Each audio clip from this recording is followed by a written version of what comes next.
reflect the positions of Tyler Junior College. Coming up on the Drumbeat, a look at the big event and how TJC pitched in to help. Later, the dance department puts on a performance. We take a look backstage for The Little Mermaid, plus TJC standings in the NJCAA Women's Basketball Tournament. The Drumbeat starts right now. Broadcasting live from Studio 1108 in Jenkins Hall on the campus of Tyler Junior College. This is the Drumbeat, bringing you the latest from students like us. Welcome to this week's edition of the Drumbeat. I'm Colton Hollis. With the school year drawing to a close and some of the Student Senate members graduating, Student Senate elections are right around the corner. I take a look at the elections and the responsibilities that come with it. The TJC Student Senate is an integral link in the chain of communication between TJC students and administrators.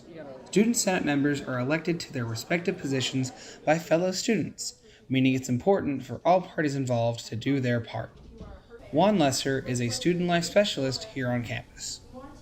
Right, so in the next Senate meeting, April 5th, I believe, yes, April 5th,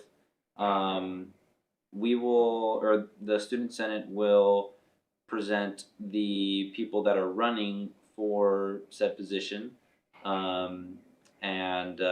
basically, if they're running unopposed, clearly if one person votes for them, then they win.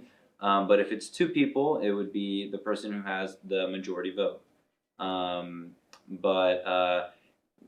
It'll be on OrgSync as well. And it'll have, like, if you can't make it to the Senate meeting, it'll have campaign video clips of the people running and, you know, explaining why they like to run, what position they're running for, and yeah. Active Student Senate members not only get the opportunity to connect with students and address what they believe are important changes to be made, they also get the camaraderie that comes with the position. Committee meetings are the best chance for students to address administration directly with what they feel is the most important change needed on campus. And each Student Senate member is assigned to a different table to help moderate and note changes that all parties agree on. I would like to say, for anybody interested in running for Student Senate, that it's a great leadership opportunity. There's a scholarship involved, and you get to hang out with me. Last week, the 50-gallon challenge was held in the Apache Rooms. The week-long blood drive is where TJC staff and students were encouraged to come together and donate 50 gallons of blood.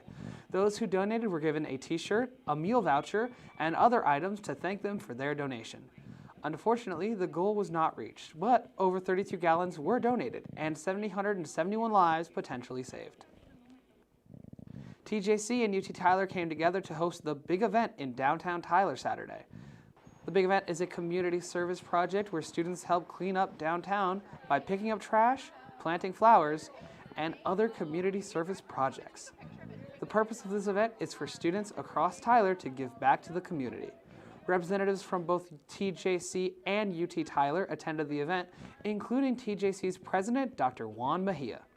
I'm excited to see this synergy. You know, sometimes when we're working in silos, we can do some great things, but when we pull people together, the synergy that's created is significantly greater. So today, to be able to impact starting from here, like as a ground zero working out, is really exciting. So it again celebrates how people can come together, and in unison, it aligns with one of our important values, which is about unity. And then, as Dr. Shepard, our provost, shared just a while ago during her introductory speech, it shows that we truly care for the people who we serve. City of Tyler's Azalea Trails are in full swing, and there's a lot to see. The annual trails open on the 25th of March, which is when azaleas bloom. Residents of the Azalea District line their yards with flowers of all kinds, including tulips, dogwood trees, and the trail's namesake, azaleas. There are two trails, Lindsay and Dobbs, with green and pink arrows pointing the path. While it is recommended to drive the paths, walking is also permitted. The trails are free, within walking distance to TJC, and will be open until April 10th. Summer is a time for students to relax between semesters or get extra classes out of the way. On this week's Drumbeat on the Street, host Santiago Nunez asked TJC students about their summer plans. Good afternoon. My name is Santiago Nunez, and on this week's episode of Drumbeat on the Street, I will be asking TJC students what their plans are for this upcoming summer. My plans are really nothing. Like, I'm gonna read, get better at my reading, because I suck at reading for some reason. I hate it. Go to Caribbean Islands, chill. Might get a little, but it's all right. Come back, have fun for my summer, spend some time with my family. You gotta spend time with the family. That's key. You feel me? And nothing much after that. I plan to get extremely swole. I plan to lift every single day. I want to be so muscular that my muscles have muscles that have muscles. I want my blood type to be strong. I want to wake up to protein, creatine or nothing. Just get fit. I want to feel like Dwayne "The Rock" Johnson,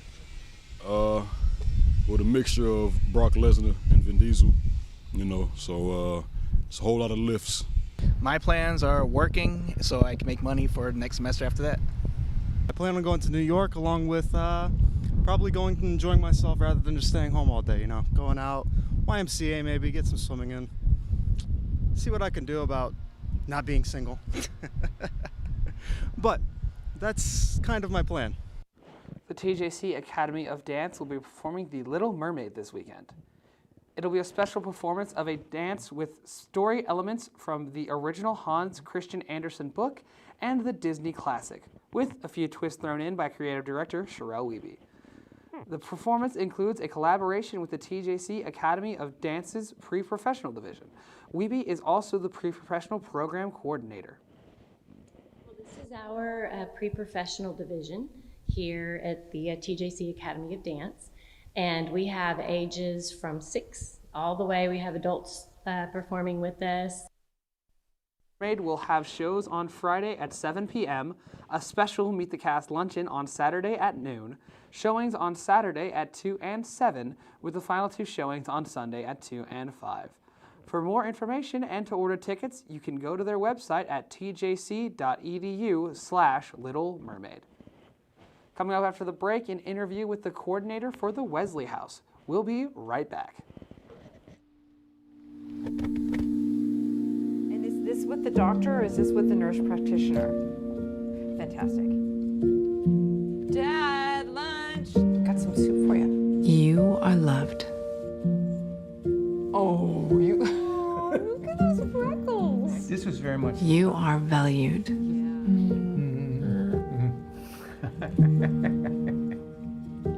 You are strong. You are resilient.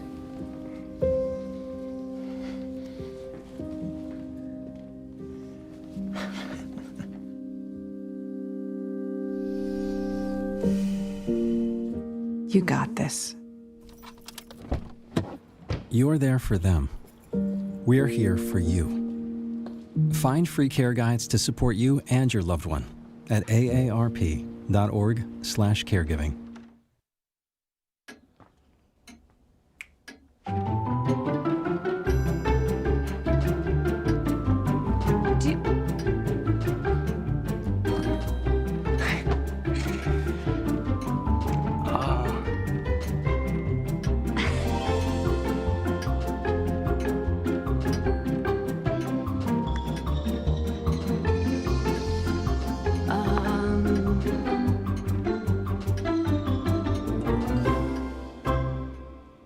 Listen, you're my friend. I noticed you haven't really been yourself recently. Yeah, I feel like something's up. How are you? Are you okay? Is there anything you want to talk about? I just want to know how you're feeling. And listen, even if you don't know what to say, I'm here to talk. No matter what you're going through, I just want you to know I'm here. I've got your back. When you want to talk, I'm here.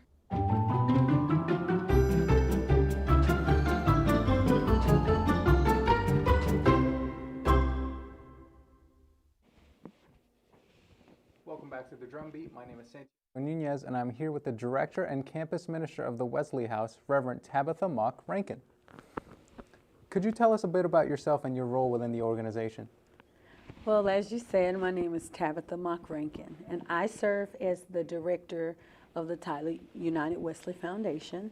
My role there at the Wesley is to serve as a spiritual leader, as a coach and support to the students at TJC who've decided to make Wesley House their home.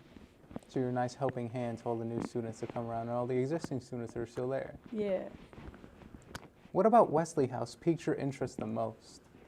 Well, for as long as I can remember, I have had an interest in engaging in ministry to young adults, youth and young adults. And when I got the opportunity to come to the Wesley Foundation, I thought, wow, everything that I loved to do all in one spot. And so I really love being there. I really love being a part of spiritual growth and maturity of young adults on our campus. And I love really being a part of a covenant community there at Wesley. So you serve to fulfill your spiritual role whilst also helping all these young adults navigate through their own lives. Yes, yes, exactly. There are often baptisms and communions that take place at Wesley House. Has there ever been a particularly emotional experience because of this? Oh yes, oh yes. So so we end every semester with our baptism and communion service. And so you all know, because we were, it took a long time for us to come back after the COVID-19 pandemic took off. We had to cancel our baptism and communion for the end of that semester. And this fall, we were blessed to be able to baptize 4 TJC students, and among that group was a young lady who had already graduated, but she didn't get to be a part of her baptism because we couldn't return to school. And so she came out to be a part and to allow her peers to witness her baptism and to be a part of our celebration that night. So that was very, very exciting. And we all took communion and we prayed for one another and encouraged one another. So it was really a really nice time. What is it like seeing young Christians dedicated to living with God every semester? It's a blessing indeed. I don't have the words to really explain what that feeling does to me. I'm happy. It makes me happy. It makes me proud because I know, especially on a college campus, young people are faced with so many things. And it's exciting and it makes me happy. It warms my heart when I get to witness young people who make a commitment to continue to live out their cause as disciples. So it makes me very happy. Wesley House often hosts community events where students can have some rest and relaxation. Which one would you say gets students excited the most? Well, you know, we have a lot of fun over there, but I would like to say lunch on the lawn. So y'all may be wondering why I'm dressed in sweats, right? Every Tuesday at 11 o'clock, you can come have lunch on the house free of charge. And today we served sub sandwiches with all the fixings and all the trimmings. And so lunch on the lawn is really cool because we get to have an opportunity to give you a meal. We put on some music, we sit out on the red picnics, and we just yell, hey, come get some food, come over and hang out with us. And so that's a really nice time, the lunch on the lawn. I hope to see some of y'all there. Speaking of events, just last month, Wesley House hosted a jazz brunch that managed to raise up to $14,000. What was that like? Well, the spring jazz brunch was awesome. Our Wesley Foundation is a little different from other Wesley Foundations within our state in that we don't receive funding from our conference at the conference level. And so whenever we want to do something or take a mission trip or do a project, we have to raise the funds to make sure we're able to do those things. And so the jazz brunch was an opportunity for us to invite our sponsors and donors in to show our appreciation. In return, we were able to raise money, have fun, listen to music, and eat some good food. We hosted that event at the Potpourri House. So if y'all have never been there to the Potpourri House, you have to go check it out. It was a wonderful time. Sounds like the Wesley House just has fun with students and with sponsors. And Yes, we do. We have a good time. We have a lot of fun. Y'all have to come over there and hang out sometimes. Well, thank you very much for you coming over today. I very much enjoyed this conversation. Me too. Thank you. When we come back, an update on the Apache ladies' place in the NJCAA tournament. Stay with us. There's so many rewards in life. You coming into our home was one of the greatest rewards we could have ever had. You know, it took 20 years, and I got my third child, who was 17 at the time.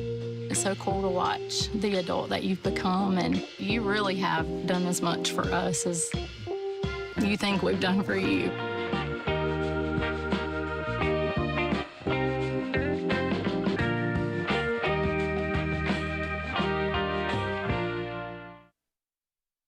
When you look at the number of disasters in the U.S., chances are every area will deal with some kind of emergency in the next decade. And between school, sports, and social lives, chances are you won't be with your kids when it happens. Will they know what to do? Ready.gov/kids has the educational tools and information to make the conversation easy. When the time comes, chances are they'll feel prepared, not scared. So talk with your family today. Jordan knows he shouldn't eat this entire bowl of nachos, but tonight he's earned that right, because a few hours ago in the middle of happy hour, he recognized a sign, not from the gods or a bolt of lightning, but from a double heart, a kissy face, and a fourth ha in ha ha ha. That's when Jordan knew he was buzzed. So when it was time to go, he got a ride home instead of driving. Be a legend like Jordan. Recognize your buzzed warning signs and get a ride home. Buzz driving is drunk driving.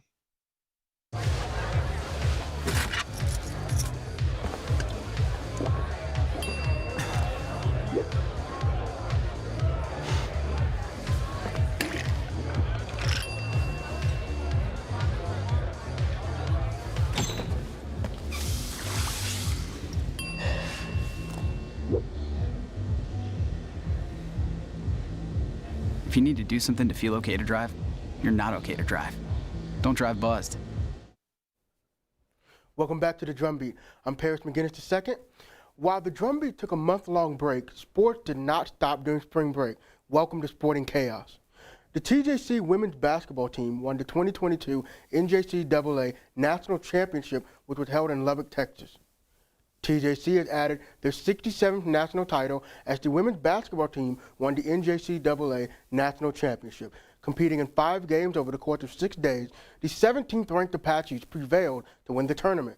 TJC defeated Georgia Highlands College by a score of 92-80 in the finals to win their first national championship since 2000. In addition to winning the national championship, head coach Trina Horde earned the NJCAA Division I Women's Basketball Coach of the Year. So it spread out because, you know, we got comfortable with starting a game early in the morning because that was tough. I mean, our kids had never played at 10 o'clock in the morning.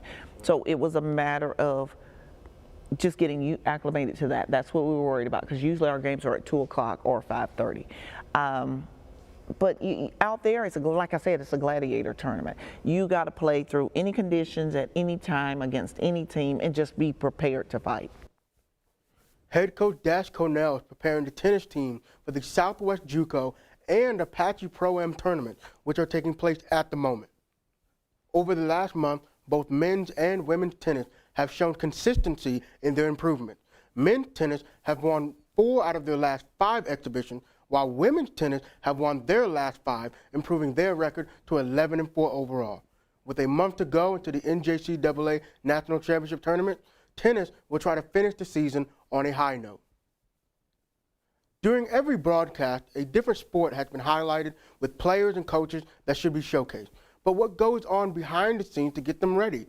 This week, I take a look at the athletic trainers and the role that they factor in the sports at TJC.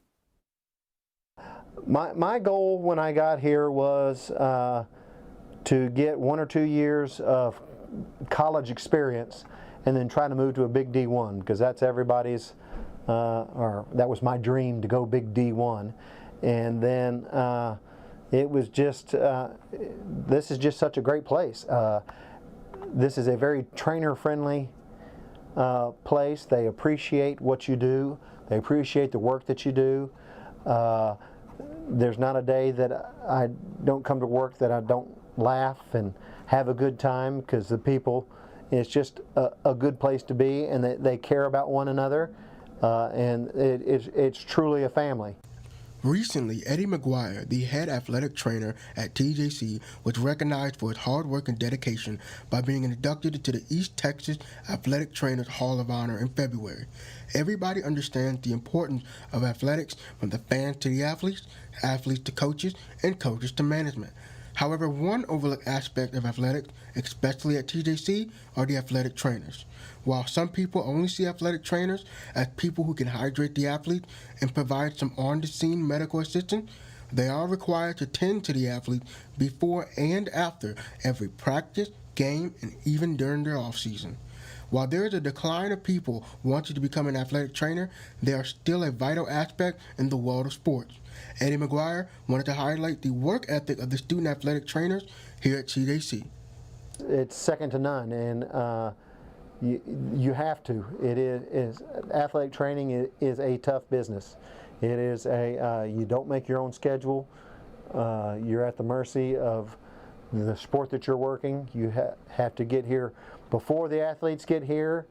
You have to stay after they leave. You work all through the practice, and you have to do all that, and then you have to also go to class and make sure you're going above and beyond. You have to learn what's in the classroom, and then you also have to learn what you need to take care of them on the medical side. So it's, you know, players have to learn plays, but we have to learn the body and what it takes to make sure the athletes are doing what they need to stay on the field. So it takes a lot of dedication and hard work. It's, you know, the public sees the carrying of the water bottles and the taping of the ankles, but that's like an iceberg. That's just the tip of it. They don't see all the stuff underwater that these kids go through on a daily basis just to be there to fill up the water bottles. Usually, there is a 2-week pause between broadcasts, but due to spring break, there was a month interval. Trying to manage all of the news and sports can get a little chaotic. And while there are some anchors that give walkthroughs, I give you the rundown. First up on the plate, baseball, as TJC has won 7 games and lost 8, making their overall record 23 wins and 15 losses at the moment. Secondly, men's golf earned 2nd place and 3rd place in their last 2 competitions as they prepare for more exhibitions. Next up, softball have a record of 7-3 in their last 10 games, altogether totaling a record of 22-13 on the season. Lastly, the NJCAA National Tournament for men's tennis will take place here in Tyler, Texas from May 16th to May 20th. Standings, seedings, and times will be announced in the near future. Remember, you can always find the latest at ApacheAthletic.com. Coming up after the break, an interview with head women's basketball coach Trina Horde. Stay with us. Este proceso yo creo que no lo hubiese terminado sin la ayuda de mi mamá y de mi hermana. Cuando nos venimos de Honduras, Jenny estaba estudiando y llegó aquí también con esa ilusión de seguir adelante. Trató de estudiar, no la aceptaron porque había pasado la edad que requería para entrar a la high school. Se dedicó a trabajar y tuvo a su bebé. De repente miré un flyer donde decía termine su high school y en letras grandes español. Dije yo, ¿será posible? Fui, me inscribí a la escuela y al llegar al salón y mirar la ayuda que los maestros le dan a los alumnos, dije yo, definitivamente, hoy sí terminaré mi meta. Yo estoy muy orgullosa porque sí luchó por sacar su diploma. Los sacrificios que mi mamá ha hecho ha valido la pena y me motiva más a mí a querer ser como mi mamá es. La educación es muy importante y estoy haciendo un futuro mejor para mi hija.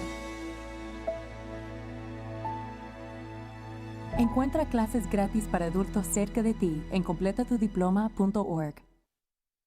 If I could be you, and you could be me for just 1 hour. If we could find a way to get inside each other's minds. If you could see you through my eyes instead of your ego. I believe you'd be surprised to see that you've been blind. Walk a mile in my shoes. Walk a mile in my shoes. Yeah, before you abuse, criticize and accuse. Walk a mile in my shoes. Walk a mile in my shoes. Well, before you abuse, criticize and accuse. Walk a mile in my shoes.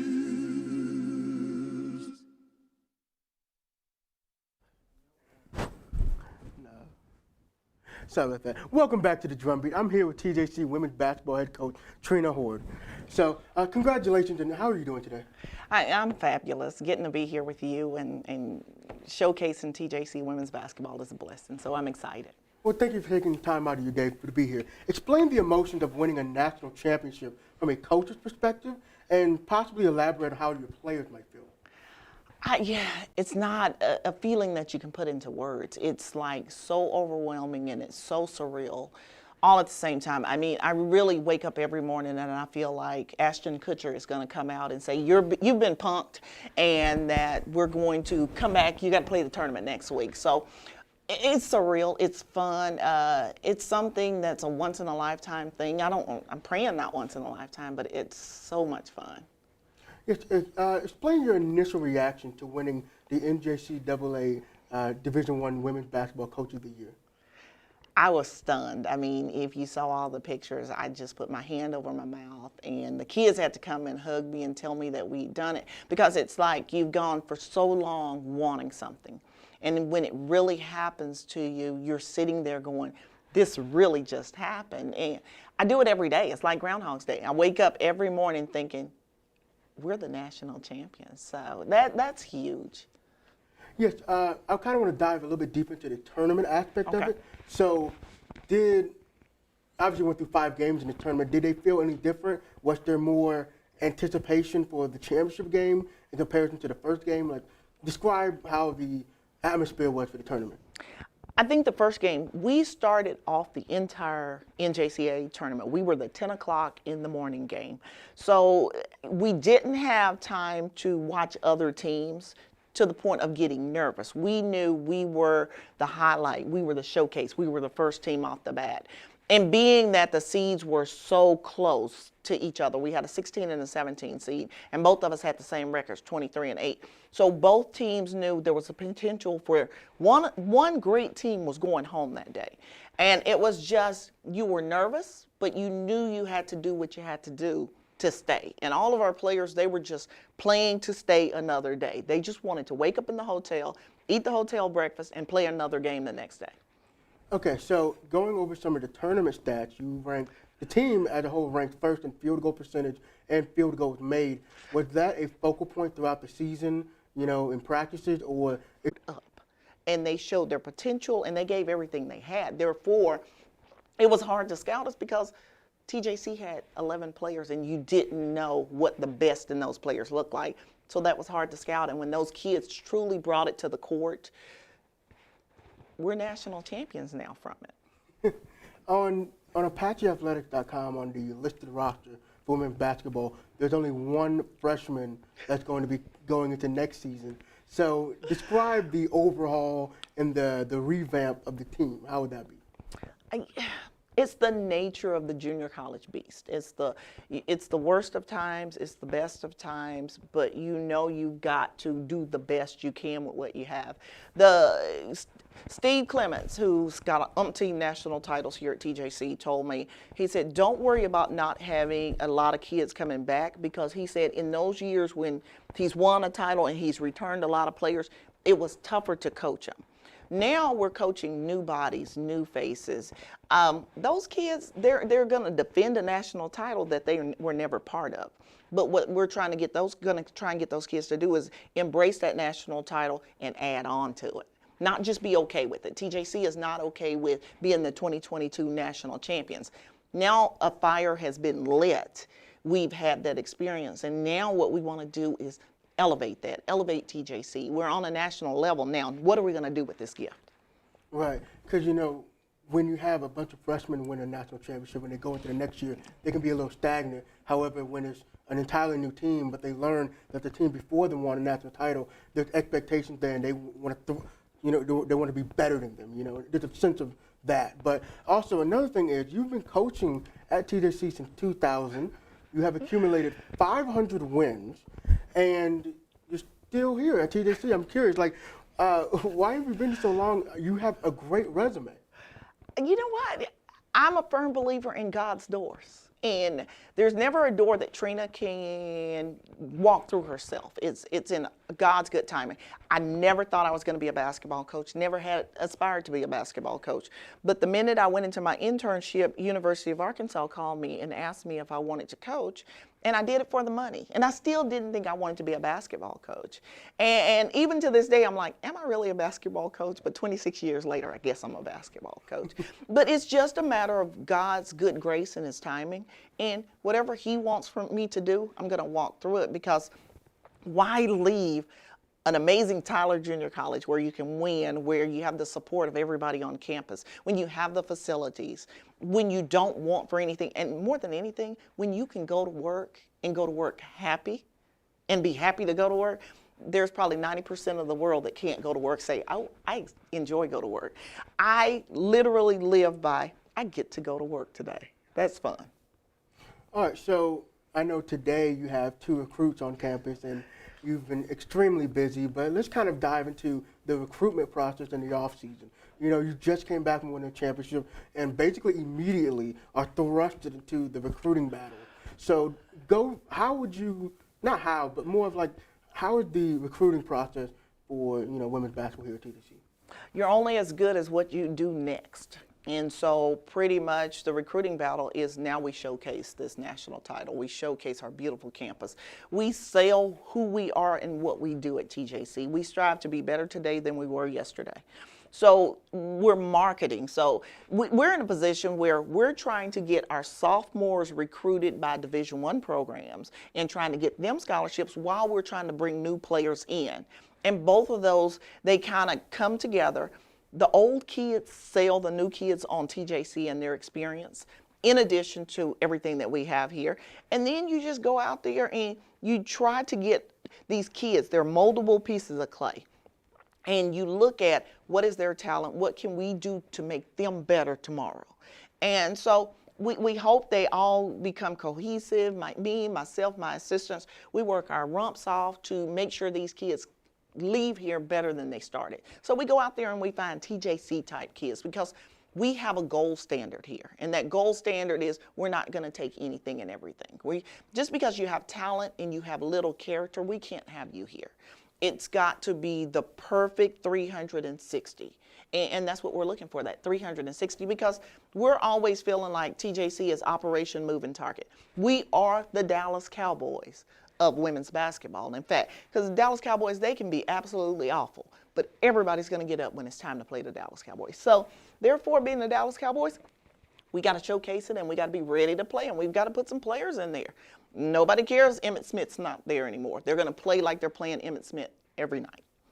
All right, and my final question is, where do you want your legacy to be when you retire from coaching? Or will you never retire and just keep coaching until infinite time?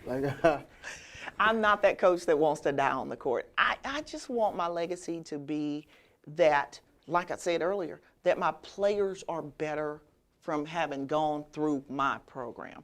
That we've laid an amazing foundation, because I get the blessed opportunity to get these young ladies right out of high school, going into adulthood, finding themselves, learning themselves, and creating themselves. I get that opportunity to be the first part of the molding. And if I can put a foundation in them of getting their work done on time, being the hardest working person in the room, always being on time, having character, and working for what they want, then I'm sending them out there in the workforce as successful human beings. And then that means I'm helping society. I'm helping our world get better just through a little orange basketball. Well, it has been an honor to interview you in studio, and I hope, please come back next time, and anytime, or if you ever get the chance to do this again, we would love to have you back in studio. Oh, I'd love to come. Let me anchor. When we come back, we'll take a look at this year's Art Fest. Keep it right here. You're watching the Drumbeat.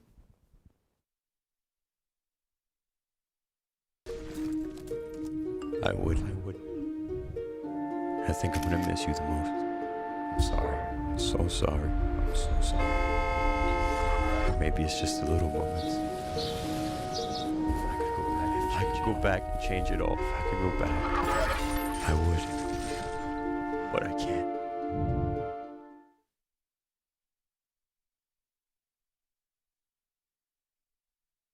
I think it's just vapor with flavor. It won't hurt my kid like cigarettes, right? Vaping is safer than smoking, isn't it? There's really not even that much nicotine in them, right?